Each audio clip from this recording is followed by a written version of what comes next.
La semana pasada el Parlamento completó la aprobación de uno de los proyectos angulares del Ministerio de Ganadería, Agricultura y Pesca, la Ley de Riego para Uso Agrario.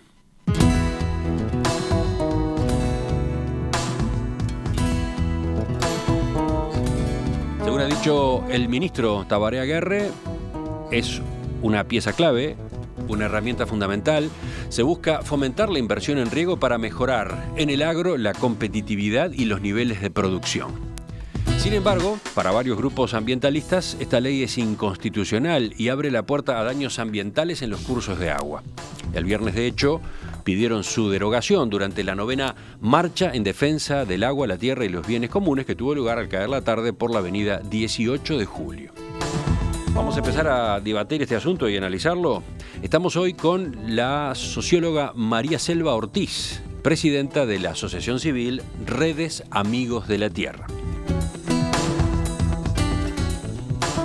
María Selva, buen día. Gracias por acompañarnos. Muy buenos días. Vamos a recordar en primer lugar qué es Redes Amigos de la Tierra. Bueno, Redes es una organización ambientalista que ya tiene más de 25 años en Uruguay, y integramos la federación que está presente en 73 países de Amigos de la Tierra Internacional, que justamente tenemos campañas en común y seguimos la agenda ecologista a nivel mundial. Vayamos al tema que nos ocupa hoy, el proyecto. Es una iniciativa del gobierno para fomentar la inversión en riego destinado al agro. Por dos razones, según explican las autoridades: para reducir la dependencia sobre la variabilidad en materia de lluvias y así aumentar la competitividad, la producción y mejorar la adaptabilidad al cambio climático, y por otro, para facilitar el acceso al riego a aquellos productores que no tienen suficiente superficie, tamaño o escala para llevar adelante un embalse propio a efectos de almacenar agua. Entonces, la primera pregunta es, ¿ustedes comparten esos objetivos o están en contra ya de pique de los objetivos? Bien, en realidad no compartimos los objetivos porque entendemos que hay la experiencia y lo que ha pasado en el país desde el 2004, 2005 a la actualidad difiere un poco de eso que está diciendo. ¿En qué sentido? ¿Cómo? A ver, cuando vemos cuál ha sido la evolución del agro del 2000 hasta acá, vemos que claramente hubo un cambio muy evidente. Se multiplicó por 4 la producción del secano, que es principalmente lo que está incentivando eso. Cuando hablamos de la producción de secano, estamos hablando de soja, de maíz, de cebada, de trigo y de sorgo. ¿Tá?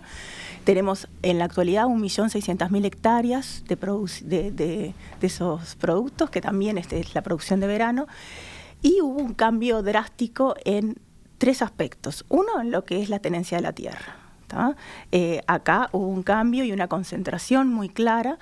El 6% de los productores de secano tienen el 60% del área agrícola. Entonces acá hay una concentración muy grande de esta producción. Y el 2,5% de la tierra, de estas 1.600.000 hectáreas, tiene el 43% de los productores. O sea que acá hay una concentración clara en donde ese objetivo no lo vemos que se haya producido hasta el momento.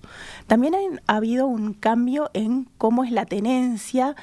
Al inicio de todo este boom, quienes estaban arrendando eran el 20%, hoy son más del 53% los arrendatarios. Ha habido también un cambio en esto. Y por otro lado, el otro aspecto que para nosotros es clave es que, por ejemplo, cuando miramos y analizamos la evolución del censo del 2000 al 2011, vemos que desaparecieron 12.000 productores, 12.500, 12.800 productores. Cuando miramos estadísticamente, esos productores, unidades productivas que desaparecieron, son justamente las pequeñas y las medianas. El 80% de esas unidades productivas son pequeñas o medianas. Entonces, lo que estamos analizando es que este modelo de agronegocio instalado y que se expandió por 4 su en el territorio, claramente ha tenido impactos en lo que es la tenencia de la tierra, la expulsión de pequeños productores, sin entrar en todo el impacto ambiental, porque así como creció por 4 el área productiva, creció por 6,5 la importación de agroquímicos y agrotóxicos, herbicidas y insecticidas en este mismo periodo. Pero casi no has comentado lo que yo mencioné, que eran los objetivos, que venían por el lado del fomento del riego. Del fomento del riego para intensificar la intensificación sustentable que habla. Ese es un concepto que se ha esgrimido. Que se ha esgrimido en los objetivos de este modelo productivo. Nosotros entendemos que este modelo productivo, intensificarlo, aumentar la productividad, va a ir en el mismo sentido que ha venido hasta ahora, en donde claramente los pequeños productores son los que han quedado excluidos y garantiza las ganancias de estos grandes sectores que, como veíamos, el 6% de los productores tiene el 60% del territorio que está plantado con estos cultivos. Pero entonces, por ejemplo, cuando como dice el senador Mujica, este proyecto intenta arrimar alguna herramienta para que se utilice un poco más esa inmensa cantidad de agua de lluvia que suele irse al mar. Con esa idea, ¿qué dicen ustedes? Bueno, esa idea es una idea muy errónea. El agua no se va al mar y no la perdemos. Y si la estancamos y la embalsamos, como pretende esta ley, estamos desconociendo el ciclo hidrológico, desconociendo todo lo que es el sistema de depuración natural que tiene el ciclo hidrológico y que es clave para poder mantener la calidad y la cantidad de las aguas. Entonces, uno de los aspectos que para nosotros el generar embalses, grandes embalses en todas las cuencas, el sábado estuve en la muestra de ingeniería y justamente fui y tenían todo el canal de agua y el ciclo donde ponían las presas, y mostraban cómo afectaba, inclusive tenían dibujados. Entonces, si yo tengo todo un cauce, tengo un río, un arroyo, en el cual voy a represar para embalsar agua, para justamente mantenerla ahí, para necesitarla, desviarla por los cursos, en el momento en que la necesito y llevarla, genera una cantidad de impactos, pero además estoy sustituyendo algo que era un recurso, un área terrestre por un área fluvial, cambiando el ecosistema, cambiando la biota, que genera una cantidad de problemas que hoy no es que el agua se va y se pierde por el mar. En realidad, cada vez que el agua recorre todos esos ecosistemas, está protegido por el monte indígena y por humedales, lo va depurando, va siendo usado por otros, con otros fines, tanto por los seres humanos como por otras actividades productivas o en el sistema, y eso es algo que se está desconociendo en esta ley. Se está desconociendo el ciclo hidrológico que aprendemos en la escuela y que tiene esa funcionalidad de escorrentía, de correr, de depuración, de evaporación, de caer de nuevo. No es que se va y lo perdemos, sino que vuelve. Y eso creemos que es un error, que lo ha manifestado el senador Mujica, que lo ha manifestado Aguerre, como que tenemos que retener toda esa agua que al irse es una pérdida. No, el ciclo de la naturaleza tiene esa funcionalidad y la escorrentía es una de las cosas más claras. Y sustituir áreas terrestres por estos sistemas de embalse claramente ya nos trae graves problemas y esto se va a ir agudizando. Pero lo que pasa es que uno de los argumentos que se maneja y que incluso hasta la propia Facultad de Ingeniería ve bien, que desde el punto de vista del funcionamiento de la cuenca, sería mejor la construcción colectiva de embalses o presas en un único lugar, en lugar de la realidad actual en la que puede haber multiplicidad de obras en distintos predios, ¿no? Bueno. La multiplicidad de obras en distintos predios hoy no está instalada. En realidad, sí tenemos que ver cómo establecer el riego, cómo generar. Lo que se busca es fomentar la asociación, la asociatividad entre productores, claro, de modo de generar obras de porte y no la dispersión, la eventual dispersión de embalses, sí, ¿no? Esa realidad hoy no está igual. Y sí, generar obras de porte genera también una cantidad de efectos. Pero además, uno de los temas que para nosotros es esencial, esta ley ya está, es una reforma, la ley tiene 20 años, no se han hecho ni obras de porte ni obras de pequeño porte, O sea, en realidad la asociación no se ha dado. Y acá, para que se dé la asociación, esta ley lo que establece es que pueda venir grandes inversores privados a hacer la obra de infraestructura. De eso vamos a hablar ahora, pero, sí. pero la Entonces, pregunta venía por el lado que desde el punto de vista del funcionamiento de la cuenca, se entiende, puede ser mejor es que hay que el embalse grande localizado adecuadamente. Es que eso hay que estudiarlo cuenca a cuenca y hay que ver justamente muchos aspectos, porque que yo establezca el caudal y que frene el caudal, también estoy generando efectos en todo el resto del caudal del río. Y efectos justamente río abajo y en un manejo en donde yo puedo embalsar y parar y reservar agua, puedo estar dejando a otros productores en toda la cuenca de abajo, como también voy a estar afectando a otros usos que se hagan en la cuenca, por ejemplo, el consumo de agua potable, porque estos embalses voy a intensificar el uso agrícola, por lo tanto voy a tener más nutrientes y voy a tener más problemas de calidad de agua. Esa calidad va a afectar el cauce río abajo. Y río abajo yo puedo tener, según cuáles cuencas, tomas de agua que también va a afectar a todas las poblaciones. Eso también económicamente afecta a las poblaciones porque OCE ha tenido que poner una tasa ambiental porque cada vez el agua que está recibiendo es de peor calidad y eso lo estamos pagando todos los uruguayos y no los productores que están produciendo este problema de calidad de agua. Entonces, estos son aspectos que nosotros entendemos que cuando decimos sí, tenemos que reservar el agua y tal vez en las cuencas altas, pero hay justamente la Facultad de Ingeniería dice que es mejor una que otras, pero también hay otras facultades que dicen todos los problemas que trae ese embalse río arriba, un gran embalse, no un pequeño embalse, porque según cada cuenca, y analizando microcuencas, capaz que es mejor, y justamente Facultad de Ciencias dice, capaz que es mejor poner micro represas que poner una gran represa. Entonces, ahí también vemos en la academia las diferentes visiones de esta misma problemática y que nosotros entendemos, y es lo que nos preocupa, es que estamos escuchando las voces que nos convienen y no todas las voces que miren. Y estamos priorizando lo económico acá a lo ambiental y a lo social. A propósito de uno de los puntos que manejaste, cuando concurrió a la Comisión de Ganadería, el director nacional de Medio Ambiente, Alejandro Nario, dijo que a partir de esta ley la idea es construir presas de mayor porte en la parte alta de la cuenca, que es donde hay menos suelos de uso agrícola y por ende menos problemas asociados al fósforo, los fertilizantes y sus aplicaciones. Según Nario, este tipo de represas tiene menos riesgo de eutrofización que las presas menores y poco profundas que ya existen en muchos lugares. ¿Por qué? Bueno, entre otras cosas porque la luz no llega al fondo y no favorece el crecimiento de algas, por tratarse de presas grandes sí. Y ubicadas arriba, ¿no? Sí, eso, como digo, acá hay algo que también no está en esta ley, no se prevé, a partir del artículo 47, la gestión integrada de cuencas hidrográficas y la preservación del ciclo hidrológico está consagrado a nivel constitucional. Y la participación de la sociedad civil en todo el proceso de planificación, gestión y control tiene que ser asegurada. En esta ley en ningún lado habla de toda la institucionalidad que se ha creado a partir de la reforma y con la ley del 2009 de la Política Nacional de Aguas, en donde las comisiones de cuenca, los consejos regionales de cuenca, la comisión de agua y saneamiento asesora de la DINAGUA, este proyecto no pasó por ninguna de esas instancias. En la COASAS, que yo he participado en todas las reuniones, nunca estuvo.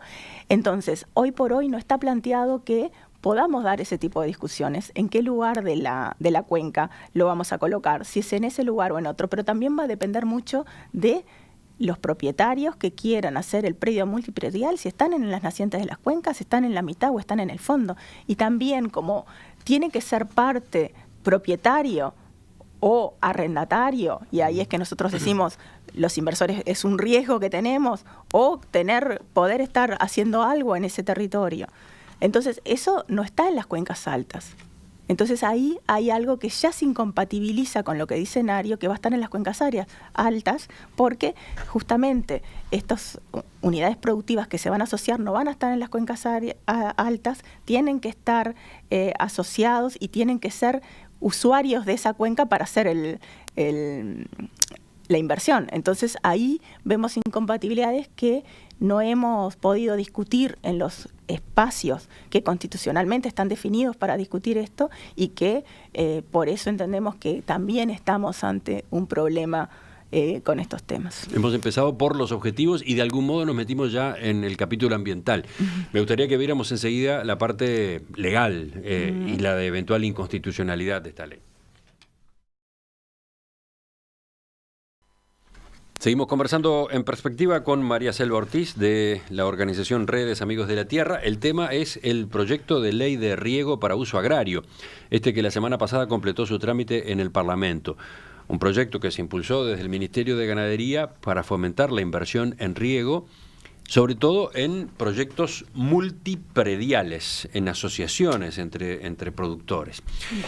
Ustedes tienen dos tipos de cuestionamientos, los ambientales y los legales. Veamos un poco ahora lo legal. Una de las innovaciones de esta ley es que habilita cambios en la composición de las asociaciones agrarias de riego y las sociedades agrarias de riego que ya existían a partir de la ley de 1997, la ley 16.858. ¿Qué es lo que a ustedes les preocupa de estos cambios? Bien, acá aparece claramente, va a haber un embalse de agua en donde va a haber un operador de riego que va a vender esa agua a los productores. Los productores van a tener que pagar por el agua embalsada. Esto crea un mercado. También los productores se asocian para llevar a cabo esa inversión. Sí, pero va a haber un inversor que no son los productores. O uno de los productores. Cabe la posibilidad de que haya un inversor, no es obligatorio. Sí, pero no es obligatorio, pero va a haber quien también el cobro lo va a hacer. El artículo 3 que le da nueva redacción al 12 de la ley 16.858, que se refería a las asociaciones agrarias de riego y sociedades agrarias de riego, dice sobre el final: excepcionalmente el Poder Ejecutivo podrá autorizar la participación de entidades o fondos propiedad de nacionales o extranjeros, siempre y cuando esa participación sea minoritaria y no controlante y contribuya a la aplicación de tecnologías innovadoras para elevar la producción y la productividad del sector. O sea, esa es una posibilidad que se abre. Es una posibilidad, pero también claramente toda esta asociación es para que haya una inversión en infraestructura y en todo el sistema de transporte de esta agua, y que es a quién le van a pagar. También la proporción es quién sea el inversor. Hay un inversor que tiene, y en todos los lugares de la ley, del articulado está garantizada la recuperación de esa inversión para que pueda tener sus ganancias. Y eso claramente está en toda la exposición de motivos. Por ejemplo, que las obras para instalar los sistemas de riego deben tener nuevas disposiciones normativas para que el inversor tenga la certeza del cobro a los usuarios, condición para que el capital disponga de la solución jurídica segura durante el periodo de amortización de la infraestructura, incluyendo el mantenimiento del sistema en el plazo preestablecido y la proporción de la superficie que ocupa en el sistema. O sea, claramente esto abre un mercado de aguas, abre en donde yo ya no voy a poder disponer de un recurso que hoy lo tengo y que está, y que puedo tener mayor o menor dificultad para acceder. El argumento principal es que se necesita o puede necesitarse que venga efectivamente ese capital de afuera del sector. Exacto. Para llevar a cabo inversiones que el sector en sí mismo, que no los productores como tales no pueden encarar, ¿no? Exactamente, esa es la argumentación, inclusive en todo lo que es un incentivo a través de la ley de inversiones a esa inversión está establecido en la ley. Ahí también escuchábamos a los legisladores en la discusión que se dio en el Parlamento la semana pasada, en donde justamente decían que acá también era estos incentivos, estas exoneraciones impositivas que se podían llegar a dar, también estaban sacando recursos de un lado y recursos que son después a nivel social para dárselo a esos inversores. Por ejemplo, la diputada Macarena Gelman decía que este proyecto de ley intenta mejorar las condiciones de riego incorporando tecnología a través del pasaje de dinero de la sociedad con exoneraciones impositivas a los grandes productores rurales. Decimos grandes productores porque quizás la ley pueda ser utilizada residualmente por pequeños productores, pero el público de este modelo son los grandes, que son los que tributan IRAE y pueden contar con exoneraciones impositivas a través de la ley de inversiones. Los pequeños no van a poder contar. O sea, el inversor va a ser el grande y el que va a disponer de vender el agua, cómo se organiza y cómo se hace eso.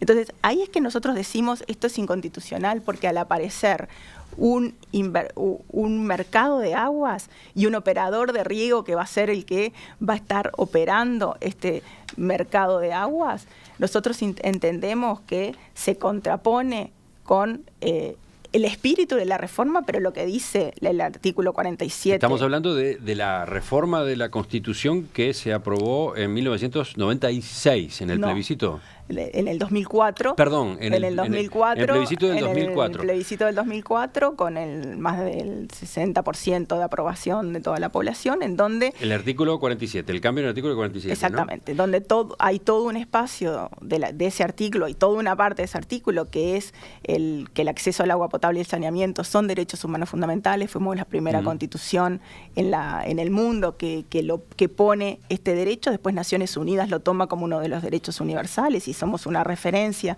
a nivel internacional en esta. Y en el proceso que se da de redacción de la reforma, en donde participamos muchos actores, se incluye todo el ciclo hidrológico, se incluye todo la gestión de la cuenca, porque entendíamos que no se podía separar el agua para consumo humano del agua de la calidad de las aguas y el uso del territorio que damos. Entonces aparece el concepto de ordenamiento territorial, aparece el concepto de cuencas hidrográficas, de la gestión integrada de las cuencas hidrográficas y la priorización del uso de estas cuencas, priorizando el interés general al interés particular. Y priorizando el agua para consumo humano que para otros fines. Y ahí justamente uno de los puntos que es muy claro que se establece en lo que debería ser la Política Nacional de Aguas que se aprobó este año, y después quiero ir un poquito a eso, a los principios, como también los principios de la Política Nacional de Aguas se contradicen totalmente con esta ley de riego. En el punto 2 de lo que debe ser la Política Nacional de Aguas, establece que las aguas superficiales, así como las subterráneas, con excepción de las pluviales, integradas en el ciclo hidrológico, constituyen un recurso unitario, subordinado al interés general que forma parte del dominio público estatal como dominio público hidráulica. Y antes también establece que la preservación del ciclo hidrológico es estratégico y clave y debe ser un asunto de interés general. ¿Por qué esta ley, tal cual se acaba de aprobar en el Parlamento, va contra esas disposiciones del artículo 47 de la Constitución en la última reforma? Esta ley va contra esto porque, crea el mercado de aguas, un mercado de aguas que lo crea con un recurso que es de dominio público. Todas las aguas superficiales y subterráneas son de dominio público, pero también se establece que es de dominio público hidráulico, o sea que también si hago un represamiento tiene que ser de dominio público. Y por lo tanto la venta y que yo diga, por ejemplo, una de las cosas que establece esta ley de riego y que es uno de los argumentos que se define por qué cambiarla, dicen, en la ley que tiene 20 años de riego y que estaba también la posibilidad de que se asociaran y que se invirtieran, no había inversiones porque si el socio en esta sociedad agraria de riego dejaba de pagar, no se tenía forma de que se recuperara la inversión. Hoy sí se deja de pagar, sí se le quita el acceso a ese recurso.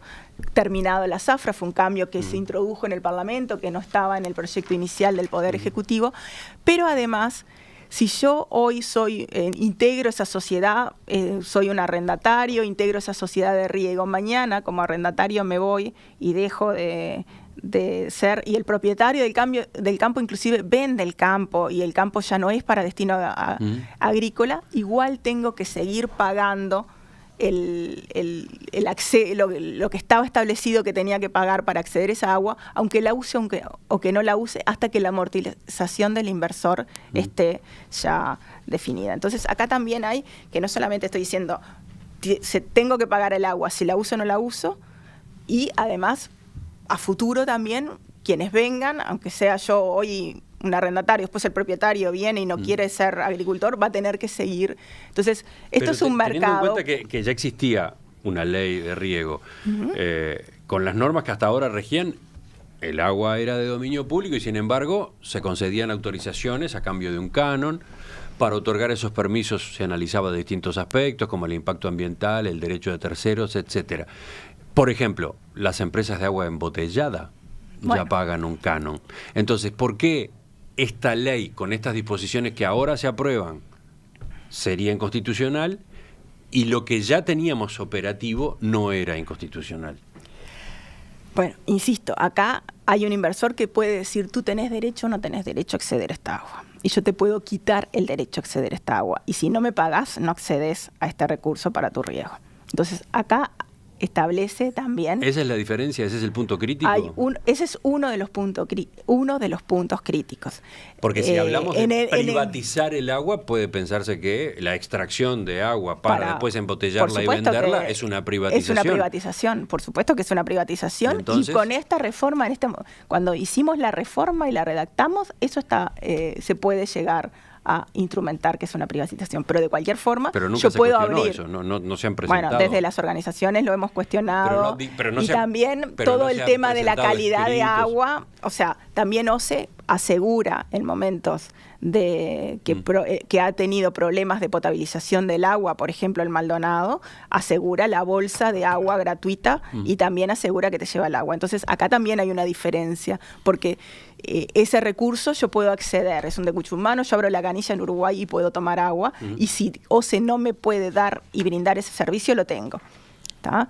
Igual, obviamente, que todas las ganancias que tienen estas empresas y todo lo que se especula alrededor de eso es un problema. Pero acá nosotros entendemos que de cualquier forma está asegurado el derecho humano. El tema que en relación a lo que es hoy este mercado nuevo que se hable de agua, y no solamente la inconstitucionalidad la vemos por la privatización y abrir un mercado con un ejemplo muy claro que es el chileno, en donde puede pasar un río al lado mío y yo si no pago no puedo acceder a ese recurso. Si yo tengo el embalse y no fui socio de ese, no me asocié y el embalse me queda al lado de mi campo, tengo que dejar pasar el agua, porque otra de las cosas que condiciona acá es que yo ya no voy a poder decir por acá no pasa, sino que coactivamente van a poder pasar el agua por mi campo, pero yo no puedo acceder a esa agua. Y eso es inconstitucional.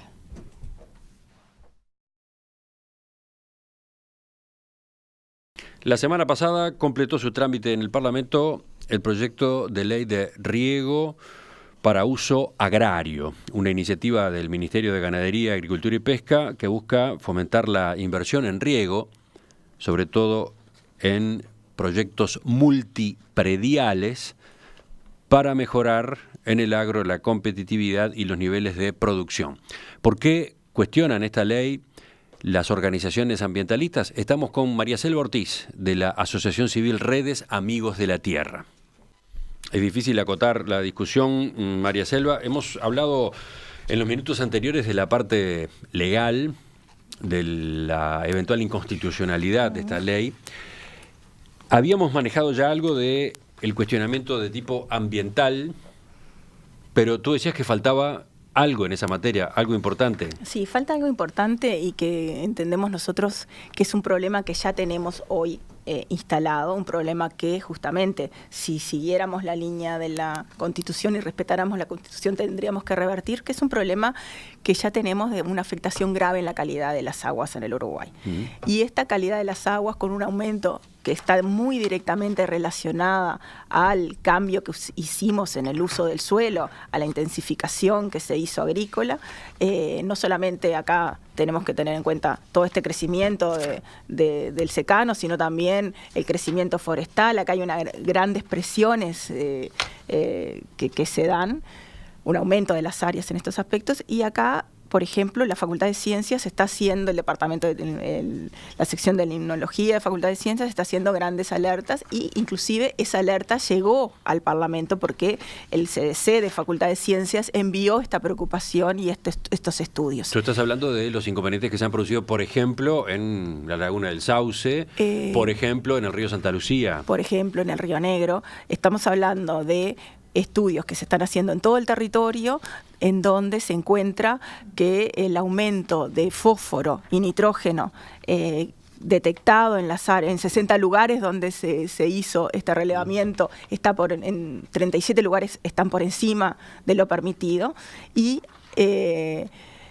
en 17 están en igual y en 7 solo están por debajo de lo permitido, pero además ellos hacen una relación en donde en ambientes, en lo que son ambientes de lagos, de embalses, de lagunas, lo comparan con ambientes de ríos, arroyos que corren.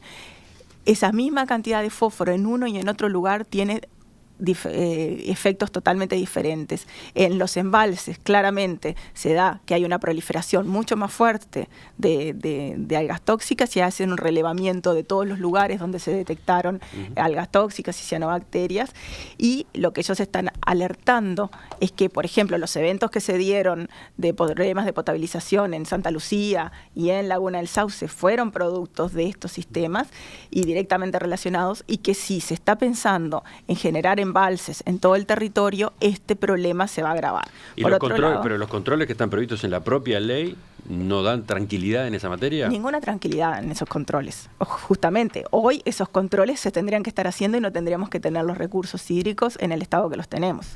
Y los problemas de cianobacterias. Yo solamente para que veamos la relación, en 2006-2005... Por ejemplo, eventos de cianobacterias detectados en la costa uruguaya fueron 5 o 6. En el periodo 2015-2016 fueron 81. O sea, de 6 en 10 años pasamos a 81 detecciones.